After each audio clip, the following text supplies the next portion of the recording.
Hey guys, good to have you with us. Those of you from around the world that are watching us, it's really great to have you with us. This is week 12 of our Limiting Belief series, and we hope you enjoy tonight. So tonight, last week, we actually spoke about how do I? And I want to know is, did any of you take the risk and go and ask or tell somebody how you need to be affirmed in some way? Did you? Yes? I did. You did? Yeah. And was that rewarding? I did 2 people and 1 person did it. Right, that's okay. It's good though. Yeah. Would that be a boyfriend that was doing that? Yeah. Because he's sort of, raising his hands in the air back there, like you just don't care, yeah. Yeah, so it was the boyfriend, right. And I asked Josh too as well. Well, you didn't have to say names. We said I asked another person. But the challenge with asking someone is often, it's like when you say to somebody, I love you. And they don't say it back, and there's that awkward moment. No, this is where you meant to say I love you too. But then it just kind of feels obligation. So if we could be mature enough at times, when we say to someone, I love you, or something like that, then don't expect the response to be I love you back. Just say it because that's what's important to you. You don't always have to get the echo, I love you, I love you. I love you, I love you. Because the reason for that, the reason I say that is because sometimes when you say I love you to someone and you instantly have that automated response, it's like saying to somebody, how are you? And they go, yeah, I'm good, how are you? Yeah, I'm good, how are you? And they sort of, hang on, didn't I just ask that? Or before you've asked how are you, you say, how you doing? And they go, yeah, how you doing? They haven't actually asked you, they haven't actually responded. Yeah. So sometimes when someone says to you, I love you, just allow the moment to be that. See how you go with that, especially you engaged couples. Because what happens is anxiety, right? You get this sense of, well, don't you love me? Well, yeah, but that was your moment. So that's the moment where you say, I love you, or whatever. It could be whatever it is. Don't always expect the instant response, because sometimes it's got no substance to it. It's just what it is. So practice it. Or anybody else, practice something with you. Ask someone who was brave enough to say, this is how I need to be shared with or spoken with, or I'm looking at people and they're just going, Rebecca. I asked somebody if I could do something to care for them better, and they reflected that I was already doing a pretty good job. And that was pretty cool, because sometimes I think I can put a lot of effort into stuff and I don't know about other people, but you're not quite sure if it hits the mark. And so it was nice that they said, oh no, it's a pretty good effort already. And I was like, oh, okay, cool. Yep. Good. Remember this, it's not always about the money, right? But when we say something to somebody, we are investing in them. We're putting money in the bank. And what did I say? The 1 to 5 rule? What's the 1 to 5? 1 bad thing to 5 good things. Roger that. Especially in a relationship. Any kind of in-depth relationship. I'm not talking about lovers. I'm just talking about if you've got a really deep friendship with someone, relationship with someone, if you're going to reflect something to them that's a negative, you must have 5 counters up your pocket. Have any of you tried that? So you're nodding. Do you want to? Did you just say what? No, it wasn't here last week. No, it wasn't last week, was it, Mary? It was a couple of weeks before that, isn't it? But what I'm saying to you is, if you're going to reflect to say Stephen, I'm not happy with your room, well, you don't have to bury yourself. It's okay to say that, but just say, son, because you're a handsome-looking young man, and I appreciate the hard work that you put in. I value you being my son. You are going to make a magnificent husband one day, and Father, I think you're an intelligent-looking young man. How do you feel, Steve? Awesome. Clean that room?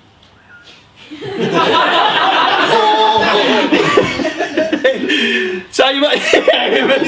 Maybe. Last night. No, you don't. It's an example, dude. It's an example. So the challenge is simply this, right? If you're investing in someone, don't always look for the return on that investment. Remember what investment is all about. David, what's investment all about?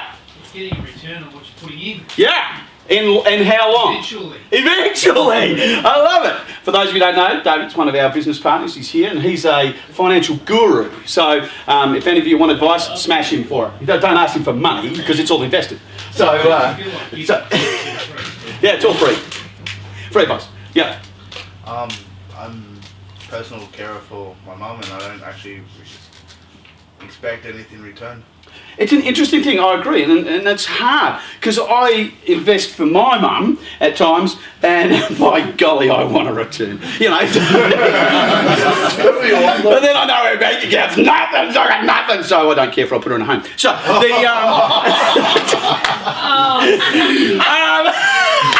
I'm joking, little truth in that, you know, but the fact is we have to always ask ourselves, if we're going to do something for someone, say something to someone, ask of somebody something, just be careful that your motives are pure.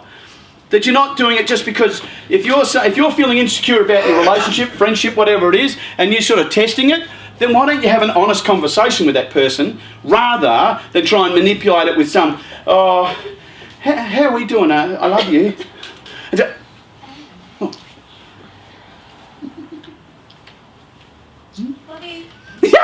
Got it back. So, and that can be very manipulative. So, what I want to do is tonight. Last week we talked about how do I ask. How do you ask? Obviously, 3 of you only asked. What was your greatest fear? Why didn't you ask? Because last week we all agreed that we all need to be affirmed. Was that not unanimous? And then we all put our hands up and said we could do with someone praising us every day, didn't we? And yet throughout the week we did nothing about it. Because you were scared that someone wasn't going to say it. Beg pardon? Because you were scared that the person wasn't going to say what you asked. Right. Just don't know what to tell them to say to me. That's an interesting one. I don't like that colour. Get out. You're scared? I always think that says scarred. Scared? Yeah? Scar's double-R, isn't it? Oh! Still processing it. Yeah. You're still processing what? Still asking myself what words I need to hear. Okay, cool. Okay, how long does that take? It's taken some time. No, yeah, so define that for me. How long does that take? A week? 7 2 days weeks? so far. Yeah, does it take a month? So you're not going to hear any affirming words in a month? No worries. Okay, moving on. Okay, so next. Why am I provoking you? Because every single one of you last week said, I want to hear something good about me. And what did you do about it? You either come here to either learn something, to do something new, to change something. If you always do what you've always done, you always get what you always got. It's just the definition of insanity. Insanity. It's the same thing as like a challenge. It's the same thing like a challenge, Mary. Well, Susan gave me a challenge. What did she... do you want to share that challenge? No, not really. Right. But I've got to, no, not really. I've got to sort of change myself how I did something a couple of weeks ago. Good job. Yeah. I like that. I like that. I like challenges. Because here's the thing. Nothing changes if nothing changes. Remember.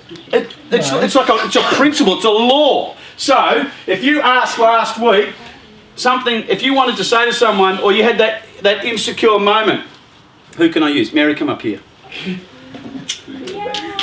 Yay! Ooh. Now, come closer, Mary. Come up here, right? Yeah. So, if I want to relate to Mary in a more intimate way, what did you do on Saturday? What did I do? I said something. Whisper on my ear. I'm stirring her up because I love to stir. So the challenge for Mary and I, if I want to relate to Mary differently, and Mary starts speaking to me in a certain way that's offensive to me, and I get upset, if I get offended inside and I can't articulate it because I'm afraid that she might reject me in some way, I've got to be able to say to Mary, you know, Mary, nothing. You got something to say? Yeah, but I know how to say it. Little heart's ticking there, mate. Am I making it feel pretty awkward right about now? No! Anyway, so I might have to say to Mary, you know, Mary. Now, I joke with Mary all the time because I think she's gorgeous. I think you're an attractive woman. I'm going to find you a man. Anyone out there? Damn. Single woman. Gorgeous, creative, lovely. And so, I want to say that's free to the world, by the way. So, the challenge, if I want to say to Mary, Mary, the way that you treat me at times, the way that you share, I've said to Mary, Mary, when you come in the office, there is something that you do when you come into this office that makes me feel offended when you don't think about me when you come in the office. And what is that? Don't come and give you a cuddle. Yeah! He doesn't come and give me a cuddle, or you don't come in with... And you don't do that to me. Five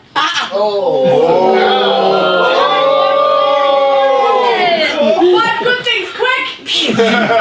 You're coming deep. Now, what's the thing you carry in your hand every time you come in? No. No, I haven't done that lately. I'll ring up first. I learnt that. I'm totally confused now. I'm talking about coffee, Mary. It's all right. Communication 101 right here. Yeah, so Mary will now ring me before she comes in and she'll say, does anybody want a coffee? Because I've said to her, you know, when you come in and you have that coffee, she knows how I like coffee, and that's a simple thing. But sometimes when you get up in the morning or if you go and see someone, just doing something simple for them can just speak so much volumes to. So I say to her, well, you don't cuddle me. What was Mary's response?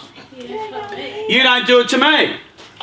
So there's all of a sudden, there's this sense, and this is like when you say to someone, I love you, and you don't get it back, what do we feel?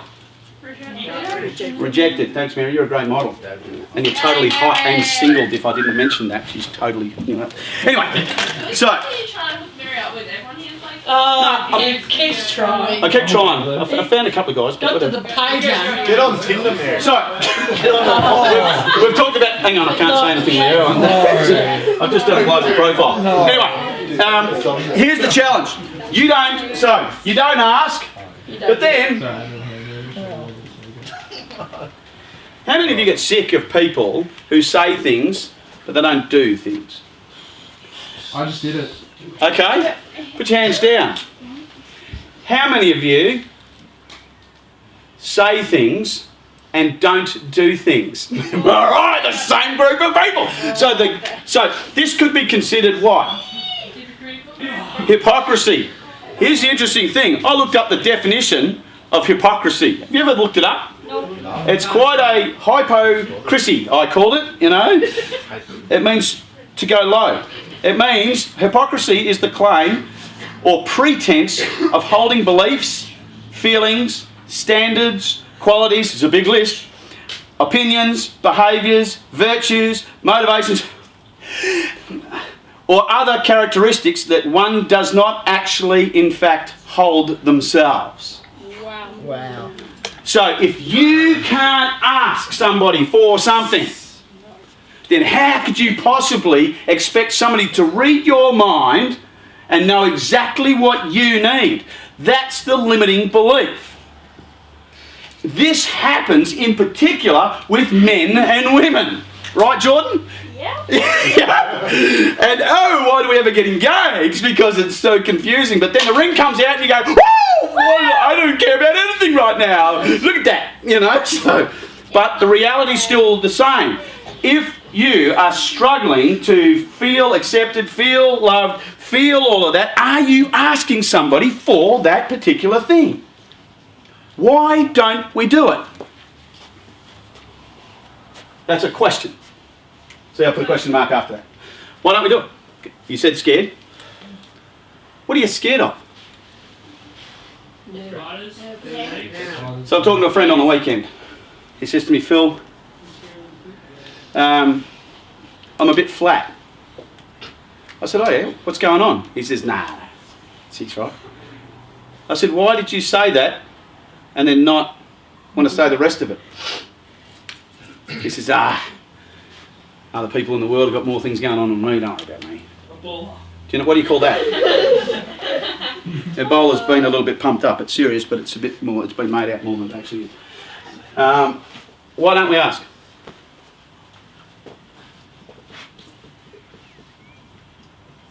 I'm nervous. Probably. Can you read it? We deflect. Some of us in this room are masters at deflection. When I look at some of you, you go like this. I'm looking straight at you and you go, uh-huh. So you're deflecting with your eyes already. You go and look at someone else. Now, we are brilliant at deflection. So I'm saying to my friend, he says, no, there's other things in the world. Anyway, so what I'm doing next weekend, I said, hang on a second. You just asked me a question. You just told me something. And you expect me just to move on like there's nothing. Guess what? Not happening. Got Frank. You know, I'm coming back at you. So I went straight back to him and I said, do you believe that this, because he's talking about a relationship that he wants to go after, and what's he afraid of? He's afraid of being rejected.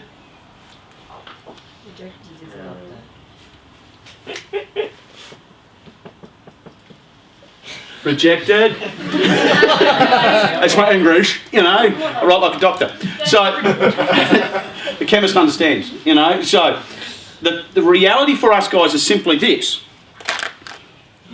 If you don't ask, if you don't say, you won't get the doing. You won't get someone doing something different if you don't say it. Did you all just get what I said to you? No. Yes. Did you all get what I just thought to you? Yes. What did I just think to you? Hell yeah! No? McCarthyism. Hey? McCarthyism. Nice. You're I amazing. love you. You said you love me. Mixed messages, that's what you said. Only one person in the room got the thought of AC/DC right at that point. You're psychic, man. The challenge is simply this. All of you last week said, I want somebody to affirm me more. All of you put your hands up and said, we all need it on a daily, weekly basis. Did you not? No. But in the past week, you didn't go out and ask the people that you love and care about, that should be the ones that you're most vulnerable with, and ask them for actually what you need. I did. I did. No, you didn't say you did. Yeah, I did. You did. Yeah. You didn't. I did. Yeah, I don't want any of that. I want to know, do you want something to change in your life or not? In order to do that, you have to do one thing.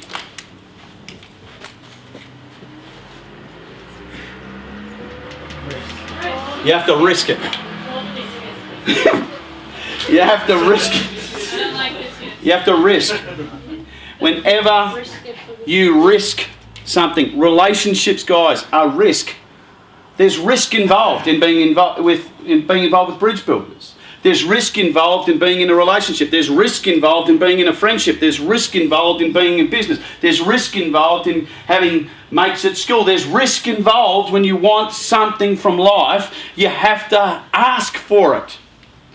You actually have to use words. Because if you don't use words, you'll use manipulative behaviour to get what you want, and then people will back further away and you won't get what you want.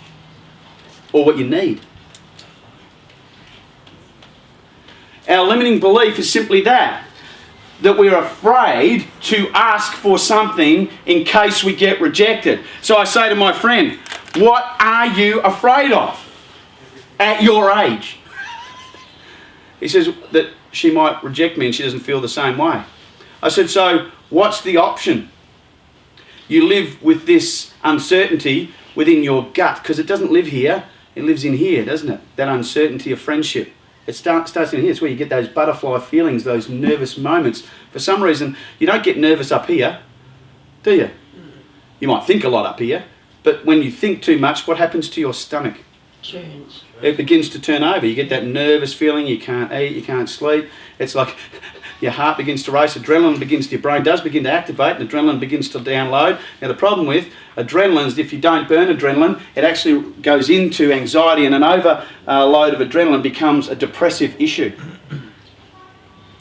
Your body needs to process the adrenaline. So your brain begins to produce this chemical that goes on in your body that moves down into your bloodstream, and before you know it, that anxiety, because you can't articulate what you want, what you need, how you need it, becomes unfulfilled, and it moves into your body and becomes stagnant, and your whole being becomes dormant and depressed.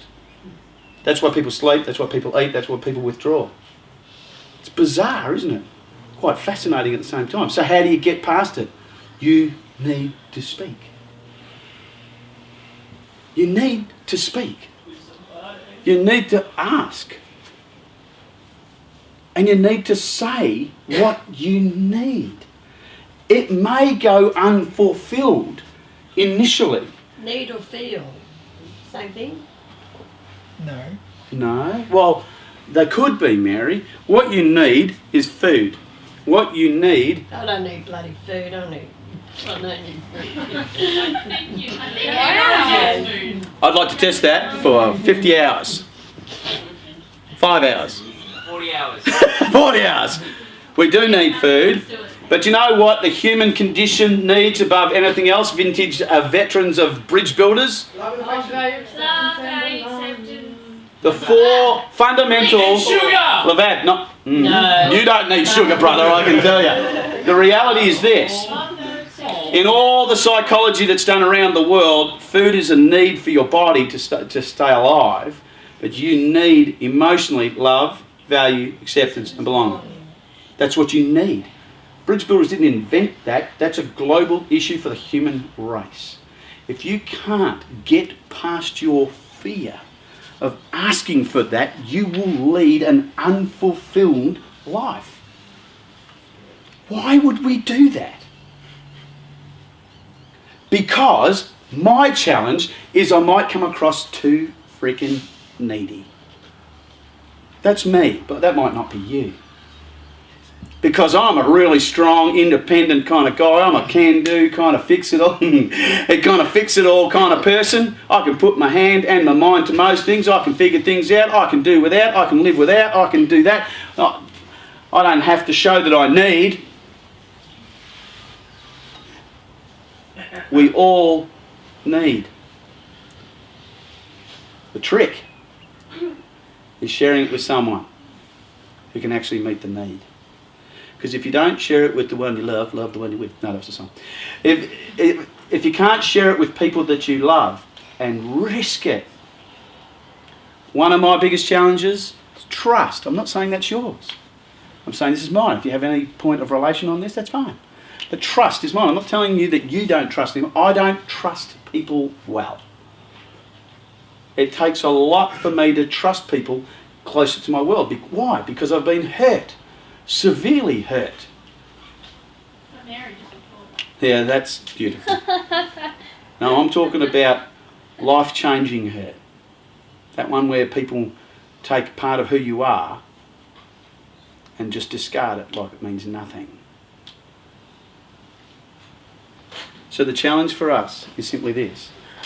We can come here every week and we can listen to this, and we can say, you know what?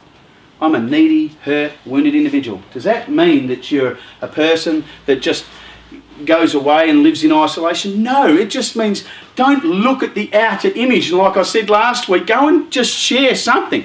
Jen sent me a beautiful text last week. Now, I think I was having a good day, but I just had a better one, And then we were having a little dialogue backwards and forwards, and it was quite wonderful. I know I'm embarrassed the hell out of you right now. That's great. So the challenge is simply this. If you don't send that out, you won't get it back. If you don't give it out, there's the fear that if I keep giving out, I'll just not get anything back. Take the risk. It's worth it. You calculate it all up, you weigh it up, and you take the risk. And yes, you might get hurt. Same as my friend. He said to me, yeah, but Phil, you're different. I said, really? Go figure. How am I different?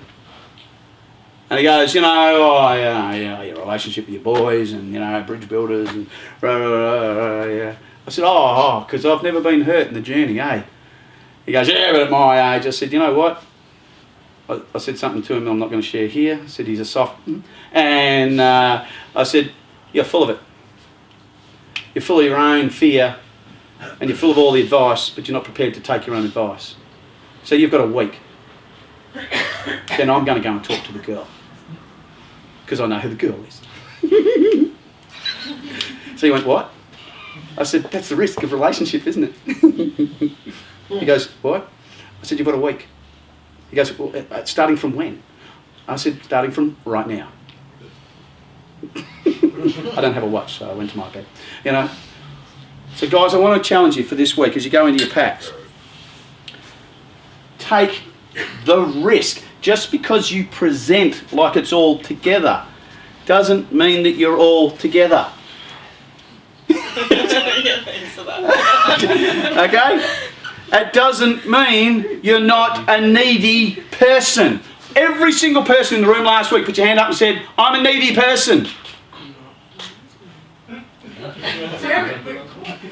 Okay, we won't mention the name of the person just said that. For 1 week, you're to not cuddle, touch, kiss, or be with Kyle for 1 week. 1 week. Hey? Do I have to say his name? Oops, delete that. No. Do I have to sleep in the spare room tonight then? Spare room. Let him sleep in the spare room. Yeah, he did. If you go anywhere near him, affirm him, or love him, we're going to slap you with the wooden spoon, right? Sorry, do you need your girlfriend? Would you like to retract your comment right then? Yes. Yes! Oh! Wisdom prevailed! Right then. So, the challenge for us guys is simply this. Again, if you use being needy as manipulation, be very, very careful. I've got to warn you. If you use it to manipulate people, and multiple people, you will come unstuck very quickly. Be honest about what's in your soul, what's in your heart, what you need. Sometimes your cup will never be full enough. 100 points off your little team for the phone going off. Can I just say something to that? I guess. You did. Well, you know, when people say something, they have to mean it from their heart, not to say something to somebody because just to make themselves feel good because they've said something to somebody. They have to say it from their heart. You can't just go up to somebody and say, "Oh, you're awesome," because it makes them feel better. Does it make the other person feel? I don't know. Nowhere, of course it would. I don't know. But I just think that if you're going to say something to somebody, you have to say it from your heart. Okay, so the only one challenge to that, Mary, is our limiting belief doesn't believe what's being said to us at times. That's the challenge. So for you, if you've had enough negative experiences in your life and someone comes up to you and says, "Mary, you're awesome," you're all going, what do they want? That's damage. That's a wound, that's core wound. That's your problem, your challenge. That's stuff that you need to work on. That's the same for all of us. Don't always doubt that when someone comes up to you and they say, "I'm not going to stop looking at you. I'm not picking on you, man. I'm not picking." You know, but the challenge is someone comes up to you and says to you, "You are amazing." Just believe that you are amazing. Just believe it. And say, "Nat?" And say, what do we say to our guys? Say, "Thank you." Try it. It is the weirdest feeling ever. When someone praises you, affirms you, and you just go, "Thanks." This is your part now. Yeah. Don't respond, but just say thanks. Don't say and blow it off with some kind of, "Oh yeah, what do you want?" Don't do that.